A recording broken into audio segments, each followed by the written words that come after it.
Championships and time trial here at Graskop. And with me is the president of Cycling South Africa, as well as the deputy president.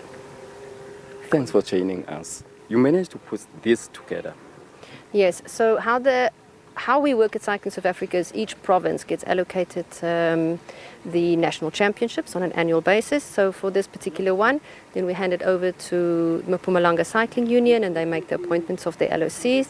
They present to us in advance the routes and everything they would like to use during the championships. Gets approved by our road commission and then they proceed.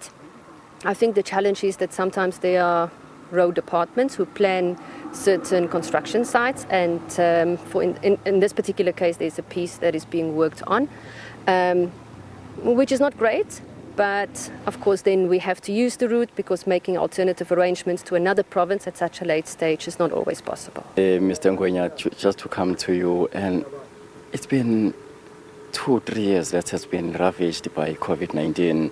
How has that affected cycling in South Africa? Thank you. We've not had events in this country for nearly 2 years, as you're saying.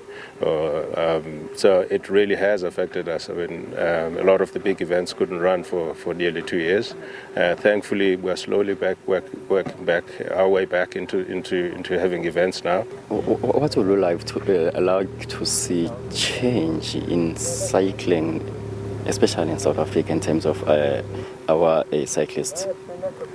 Well, we definitely need more transformation. There's absolutely no question about that. That is priority number one. We need more development. We see that there is not much of intensity when it comes to time trial. Are we really looking forward to the weekend whereby the groups and the pelotons will be pushing each other? Well, most definitely. I think the road championships, the big focus is in general the road championships, the road cycling in particular. For us, the time trial, we know it's the specialists that's come out. Some big guns are not going to be taking part, such as Darrell MP. How does that affect, or what's the impact of that? We've received a derogation request from 6 of our international athletes, taking into consideration that there are still travel restrictions in place in Europe and the traveling up and down. I've just come back from France to be at this event as well. It's not easy on the athletes and they want to avoid the risk.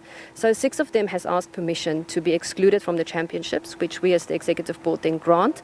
It does open up opportunities though for others. It would be quite interesting to see, the big names, yes, Veli is definitely one of them, but there's also Reinhard. You also have the Pro Touch team, who's most likely going to have a team impact on the day because they come with a bigger force.